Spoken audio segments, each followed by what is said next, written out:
City Studios. I'm Gary Apple, alongside Andy Martino, our SNY MLB insider. The Mets making official a short time ago. They have done what we knew that they had done, but it's official now because he passed his physical. They have signed Todd Frazier to a 2-year deal. $17 million, $8 million this upcoming season, $9 million the following year. Going to take you out to Citi Field in just a moment. Going to hear from Todd, going to hear from the general manager as well. Complete coverage here on SNY. Let's begin here, Andy. How did this all come about for the Mets and for Todd? Well, this is an interesting one, Gary. Of course, it's been an interesting offseason here in baseball. Generally, things that we thought might happen a few months ago happened very differently. In many cases, this Todd Frazier signing is one of them. At the beginning of every offseason, of course, for my duties here, I do a bunch of reporting and try to figure out what the Mets are going to do. And we all knew they were looking for a first baseman / outfield type, maybe a relief pitcher. They've accomplished those things. But when I asked about Todd Frazier, the answer I got from Mets sources was, nice player, but that's not really what we need right now. The market being what it was, it didn't really develop for Frazier. Unfairly to him, as it's been unfair to numerous players right now. Frazier's a good player. He's perceived as an old player, but still bringing 30 home runs, plays a stellar defense. And, you know, what I'm told is that the Mets were in contact with him starting around November, December a little bit. It intensified over the past couple weeks. The Yankees were there to an extent too, Gary, but from my understanding, the Yankees weren't willing to go to 2 years.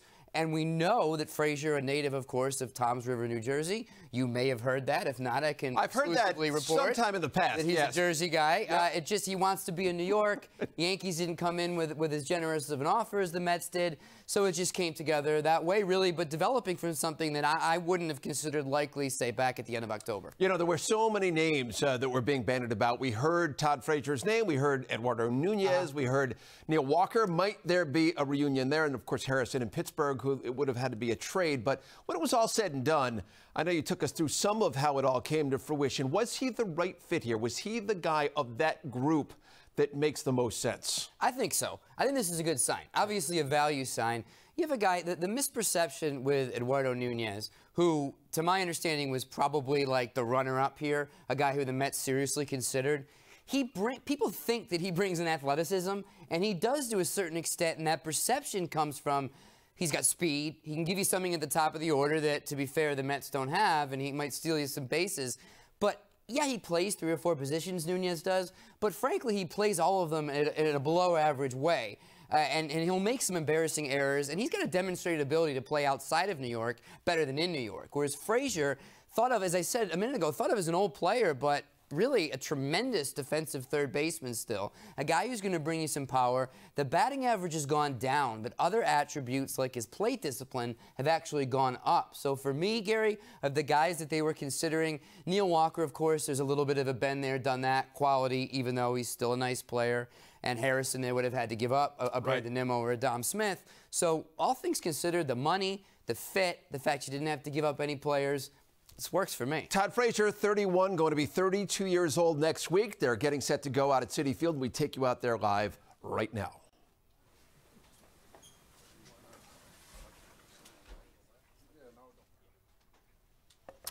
Well, there's Todd Frazier and the general manager, Sandy Alderson, who is going to oversee the proceedings. And, you know, this is not something we haven't seen before in recent days with Jay Bruce, who was reacquainted with the organization. Todd Frazier, as you mentioned, he's a Toms River, New Jersey guy. And there's Sandy right now. Let's listen into the GM.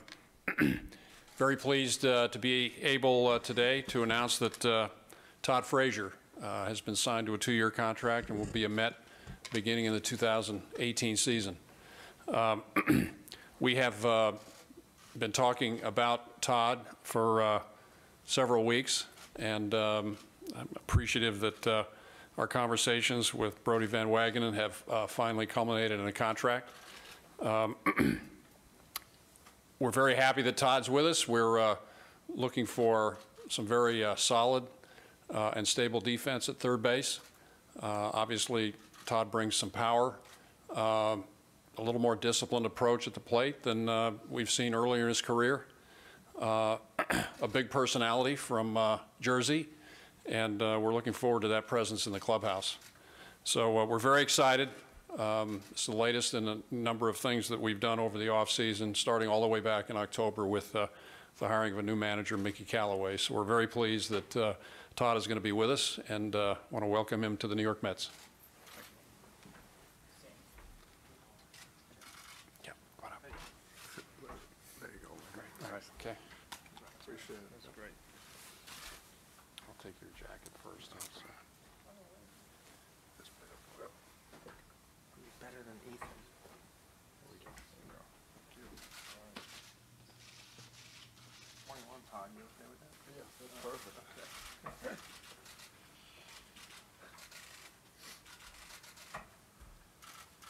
That's the fun part right here. You're going to give me your guys thumbs up or something? Yeah, I need to. He does look the part. I told you. What did I tell you? One more. Thank you. All right.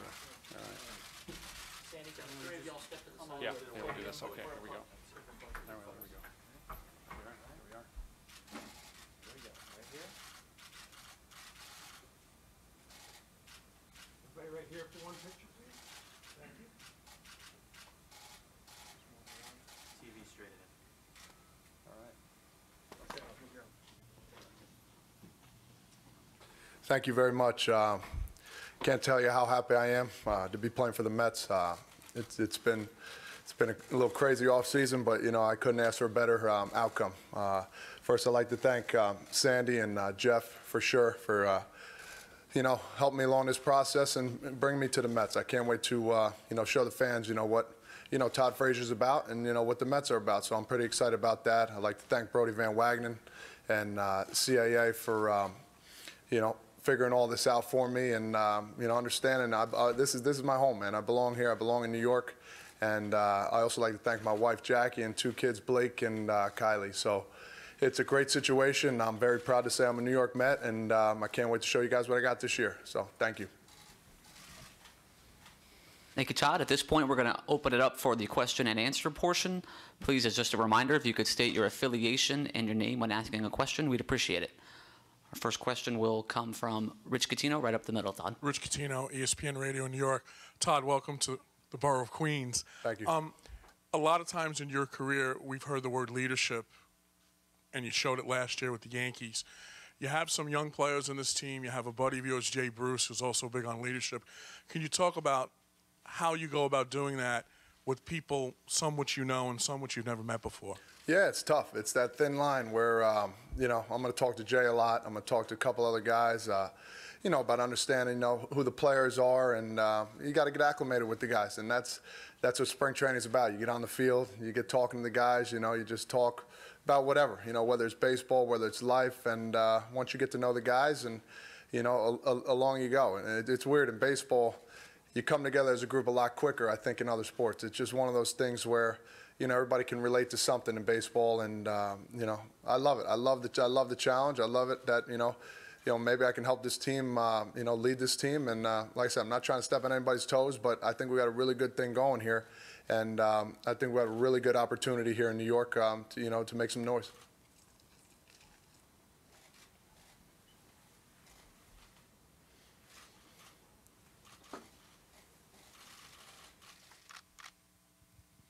Hey, Todd. John Harper at the Daily News. Hey, was it a frustrating winter? A lot has been made about what's going on between the players and the owners. What was it like to be out there waiting for deals to come along, and how did you end up deciding to come here? Yeah, I mean, let's not sugarcoat it. It was frustrating. It was a long process, but it worked out well. There's a lot of free agents out there. We're definitely thinking about those guys for sure. It's just one of those things where you have to be patient. The market is where it is right now. But the focus is on the New York Mets right now. I'm pretty excited to be here. I can't wait to get to spring training out of this cold weather and, go from there. And I think with Brody and CAA, they did a great job this offseason. I was talking to him every day. I think he's pretty much sick of me, to be honest with you. He's ready for me to go. And, our main focus was on getting a job, and we did a really good job of getting one here, and couldn't be happier. Right down the street again. Todd, to your left. Hey, Todd, Ron Blum from AP. How different was the free agent experience and the deal that you wound up with versus your expectations and projections going in? Yeah, this is my first time. It's my first time being a free agent, so I can't really say it, one way or the other. I mean, I think it's tough to really put expectations on things when you haven't really done it before. We had a good plan going in, and like I said, I just feel for the other guys that really haven't gotten picked up yet, to be honest with you. So, at the end of the day, I'm a New York Met. I'm pretty excited, and I know my family is at home watching right now, and they couldn't be happier too. Second row in the middle. Todd, Howie Kasoy, New York Post. Hi. When you were talking to the Mets, I guess, how much of the conversations involved what David Wright's status was and what your role would be should he return at some point this season? Yeah, I'm wishing the best for David, man. If we have him on the field, it makes us that much better. It is what it is. I mean, once I get down there, I talked to him a little bit. We actually text a little bit. He's actually really excited to have me on the team, and I'm excited to be on the team with him. He only makes our team that much better. And, like I said, if he's healthy, we got more wins coming, and we go on from there. So a lot of talks with Sandy. We weren't really necessarily talking about, Dave or anything. We're just talking about, making a way, making it fit for us. And I think we both, pretty much came out on top for that in this situation. Anything else for Todd? One more in the back. Todd, when you look away, this team's constructed a lot of power in the middle of this lineup with Yoenis, yourself, and Jay, and when Conforto comes back. Can you talk about that and how exciting that is to be in the middle of the lineup that's going to be running around the bases a lot? Yeah, definitely. I mean, what's the first thing you do when you sign with a new team? You look up and down the roster, and my wife was like, come on, man, it's time for bed. I was getting really excited. Me and my son were watching. It was just it's a really good lineup. It's a really good lineup, top to bottom. We'll see what Mickey wants to do, with the lineup, where he wants to put everybody. But we got a good nucleus of left-handed power hitters. We got a good nucleus of right-handed power hitters. So, you look at the pitching staff. Everybody's healthy. We're ready to go. And I think it starts with day one in spring training. It's a lot of new faces. We talk about the coaching staff all the way down to new players. So, our focus is to come together as a team, get together as a unit, and last year I think was a big opportunity for me, to get back in the playoffs, and now I can hone that on some younger guys, and Jay Bruce as well. So it's time for us to get back in those playoffs and start dominating like we used to do. I think that'd be pretty cool. Anything else? All right. Thank you very much, Todd. Appreciate it. For the TV reporters, we will have you come up to the stage here, and we'll have Todd, you remain on the stage here. For the writers and columnists, if you would please come over to my right. We'll hold you here while we wait for General Manager Sandy Alderson. Thank you all for coming today. All right, very nice. Appreciate it. All right, so that is Todd Frazier. We're going to hear from Todd in just a moment. Steve Gelb standing by out at Citi Field. He'll visit with Todd and with the general manager, Sandy Alderson. Just to recap, Andy, a couple of things he spoke about right there. He said, this is home. This is where I belong. He's a New Jersey guy, happy to remain in the city. Not sugarcoating also the fact that this was a very long winter, not just for him, but it is the new narrative, right, in baseball right now, what has gone on this offseason. For sure. That was a unique press conference in that normally you go to one of those things, it's pretty pro forma, it's very positive, and the questions are all about how great things are going to be with the team. That's what these press conferences are for. And while Frazier's clearly pumped up to be playing in New York and for the Mets, I just thought, like, from my brethren out there, the fact that your questions that are, like, global about the business of baseball told you everything you needed to know about what people are thinking about right now. There were more questions about free agency in general than about the state of the Mets, or equal, if I'm not mistaken. So just, noting that is an interesting thing about this moment. As I said, that is the narrative of what's going on in baseball this offseason. Let's go back out Citi Field right now. Steve Gelbs joins us. He's with the general manager, Sandy Alderson. Steve? Thanks so much, Gary. And we'll get into a little of that discussion as well with Sandy Alderson. But first of all, with regards to Todd Frazier, what gave him the leg up in your mind over some of the other free agents that were available, Eduardo Nunez, Neil Walker, guys like that? Well, I think that, one of the things that we had to weigh was versatility versus stability. And, I think what was important for us, especially after Asdrubal Cabrera came out and said he'd prefer to play second base, was to address the third base situation. And there's no question that Todd was the best option in that regard. So it wasn't power versus speed as much as it really was anchoring that position at third base in the event that, David Wright is not able to play, certainly at the beginning of the season and then as we go into the season. So I think it really had to do with defense. Obviously, we like the fact that Todd has developed a little more discipline at the plate over the last year or so.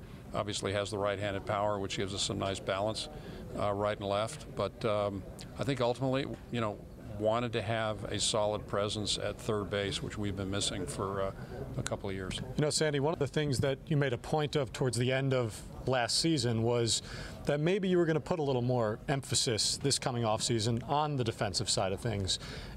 Is Todd Frazier a player that was more attracted to you this offseason because of that defense than he might have even been in the past? Maybe a shade, but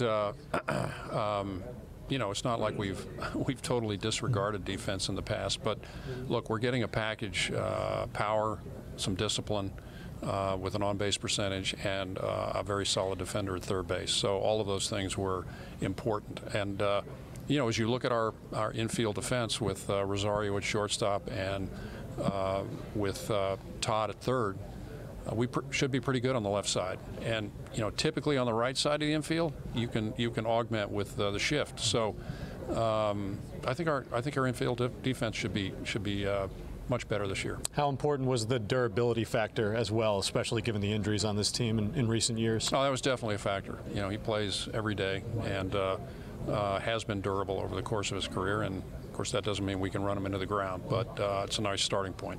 You mentioned the clubhouse presence that he brings, and certainly that's part of Todd Frazier's reputation, that clubhouse demeanor. You have a history of bringing in guys that you think will be good clubhouse guys, whether it's Michael Kadai or Curtis Granderson in the past. For you, when you kind of look at the formula and everything that goes into a player, how critical is that aspect? It's important. Of course, generally speaking, somebody's got to be able to play in order to exert any leadership. The one exception to that in recent years was Michael Kadai, who was a great leader in spite of the fact that he wasn't able to play as much or as well as he would have liked while he was with us. But generally speaking, a guy comes over, he's got to be able to play, and then the leadership will flow from that. But the clubhouse consideration was important to us, and I think it has been important to us at every point in our discussions with a new manager, coaching staff, medical team, players. Culture in the clubhouse has been a big part of all those discussions. I think the one thing that people look at when they look at Todd Frazier and say, well, that stands out in the negative way, is the batting average. And I know that statistic has lost some value over time, but with some of the advanced metrics, he also had a low BABIP last year, a very low BABIP. Do you guys feel like that batting average balls in play shows there's maybe some room to grow, that last year was a bit of an anomaly in terms of that depressed of a batting average? Well, the batting average can be depressed for a number of reasons, one of which might be bad luck, which is something perhaps we may use as an excuse more than anything else. But I think the fact that his chase rates have come down quite a bit will mean that swinging at more balls in the zone will lead to harder contact, which will lead to a higher batting average on balls in play. So we're really encouraged by the things that we've seen over the last year of his performance, Chicago and then New York.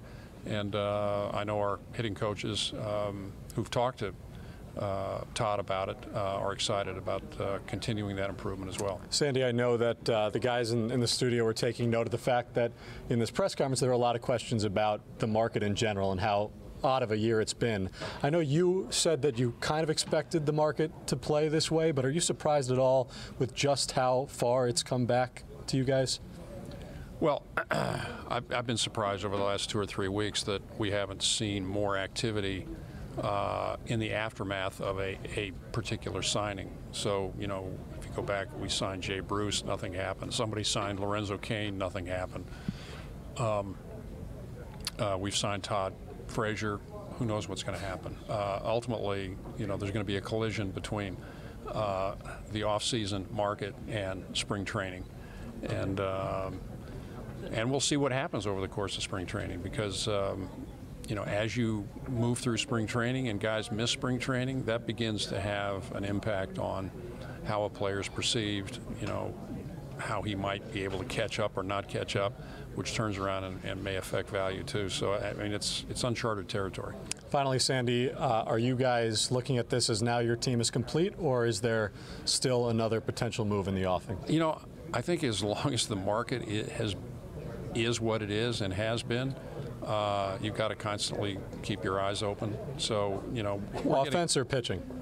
I think right now we're probably more curious about pitching than we are about position players. But, you know, I think we're pretty close to the end at this point.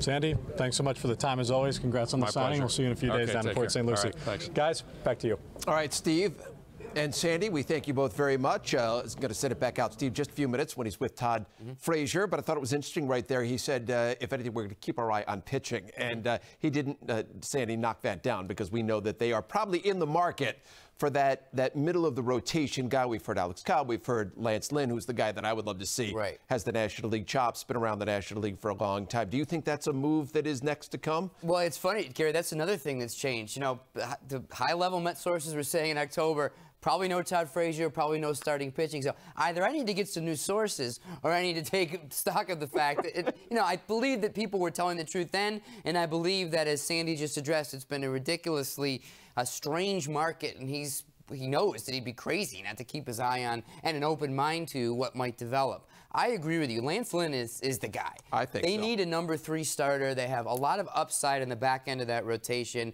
and a lot of uncertainty regarding health. So if you could put behind Syndergaard and DeGrom a Lynn or an Alex Cobb, that would be ideal and make this a truly contending team. Very interesting team.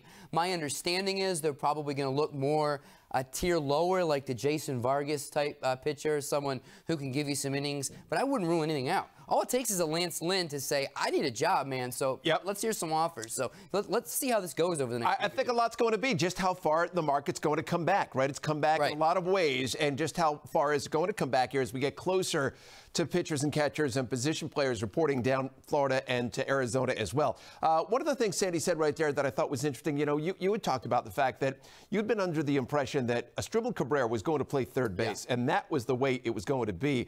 And Sandy said, we heard when Cabrera spoke and said he'd rather be over at second base. Well, I like this about Asdrubal Cabrera, too. Some people consider it a little high maintenance.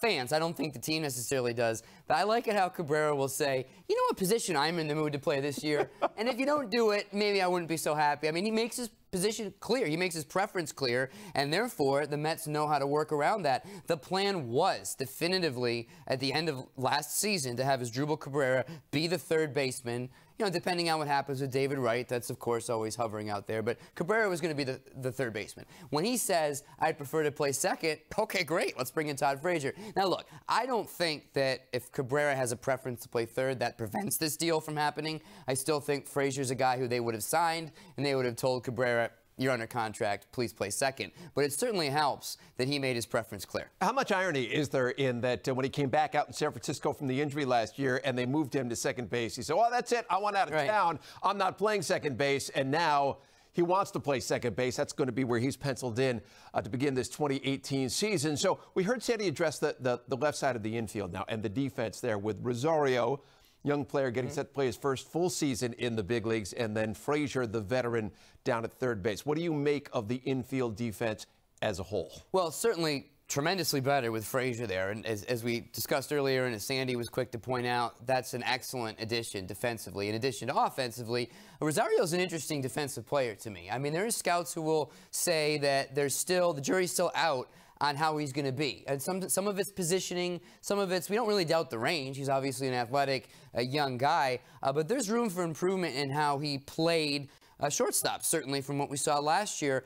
That room is probably there, and I think having a veteran in Frazier next to him is going to help. That dynamic between the third baseman and shortstop on a ground ball, even on a pop-up, all these kinds of communication things, when you have a veteran guy there who's done it more even than Asdrubal Cabrera has, I think that's going to help Rosario develop. I agree with you on that. You know, we know Jose Reyes is back this year. We heard so much last year about the way he sort of has mentored Rosario. But you've got to figure on the left side now that Todd Frazier is going to supply some of that mentorship as well. Also thought it was interesting during the press conference, the news conference, that Frazier said the moment he found out he was coming to the Mets, he started putting together the lineup, speaking to his wife about the lineup, all times of the day, all times of the night, and we were sort of playing around with the lineup and where he fits in to the Mets lineup in your eyes. It'd be interesting if this matched what Todd put together in the middle of the night, but I mean, we were talking, we could see him batting fifth between Jay Bruce and Adrian Gonzalez. You could play around. I'm sure Mickey Callaway will. The Mets have flexibility where they can do a number of different configurations, but that works to me. You know what you have right there? From Cespedes through Gonzalez, if you believe in the Adrian Gonzalez that was decent for the Dodgers before he got hurt, that's a pretty decent professional lineup. And if Gonzalez doesn't work, then of course you have Dom Smith. You'll see how that develops. But this Mets team still has a number of question marks and a number of holes. But they've addressed some, and they have, I like the idea of surrounding a pitching staff, a good pitching staff, with a bunch of veteran professional hitters on relatively short-term contracts. So if they shore up the pitching staff a little bit, as we said, I really like how this lineup works around that. Let's go back out Citi Field right now. Todd Frazier, the aforementioned Todd Frazier, is with Steve Gelb. Steve, take it away. Yep, thanks a lot, Gary. And Todd, I think I'm breaking some news here saying that you're from Jersey, so you're from the area. There you go. Get that out of the way. I know you talked a lot about it, that you enjoyed being home and you wanted to be home. How much did that play into this decision this year? I think it was a good part. I don't think it was the ending decision, but anytime you can be close to home where you're more comfortable and you got family that can come watch you, I love that. I love everything about that, and I love seeing, your parents or your friends or family, random people from college that you haven't seen come and say, Frazier, just go hit me one for me. And it's going to be a fun year, and to be close to home again, just icing on the cake. One of the things you said, one of the first things you said back there was, I can't wait to show Mets fans what Todd Frazier is all about. So what is Todd Frazier all about? Yeah, I'm 100% every day. I bring energy, emotion, enthusiasm, and, the will to win. And that's the biggest thing. Sometimes, I might not talk about it.